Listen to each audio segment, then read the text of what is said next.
میں ترمیم کی تجویز کر کے بڑے خوشیوں کے شادیانے بجائے جا رہے ہیں. یاد رکھیے گا آئین پاکستان 1973 میں ترمیم کرنی ہے تو 2/3 اکثریت چاہیے. آپ کو 62(1)(f) میں ترمیم کرنا چاہ رہے ہیں. آپ صادق اور امین کے حوالے سے مدت میعاد آپ 5 سال کرنا چاہتی ہیں. سینٹ میں ترمیم منظور بھی کر لی تو پھر کیا ہو گیا؟ نیشنل اسمبلی میں ابھی آنی ہے. اور اب یہ موقع آ گیا ہے ان پی ڈی ایم کی جماعتوں کو کہ پاکستان تحریک انصاف کے پارلیمنٹیرین کو اندر لانا ہوگا اسمبلی کے اندر، تبھی یہ ترمیم پاس ہو سکے گی.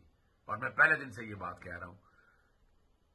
کس طرح روکا جا رہا ہے پارلیمنٹ کو اپنے کام کرنے سے آپ دیکھ سکتے ہیں. اسپیکر نیشنل اسمبلی نے جو ترامیم ہے جو استعفے منظوری کے حوالے سے لاہور ہائی کورٹ کا فیصلہ وہ چیلنج کر دیا اور وہ معطل ہو چکا ہے. یہ خواب ہی ہے ابھی فی الحال 62(1)(f) کے. قوم کو ایسے خواب مت دکھائیں آپ. پھر وہ الیکشن کمیشن کو تاریخ کا اختیار دے رہے ہیں. یہ بھی آئینی اختیار نہیں دیا جا سکتا. الیکشن کمیشن کا کام صرف الیکشن کرانا ہے. تاریخ دینے سے اس کا کوئی کنسرن نہیں ہے. یہ جتنی بھی ترامیم ہے یہ صرف دل خوش کرنے کے لیے کی ہیں.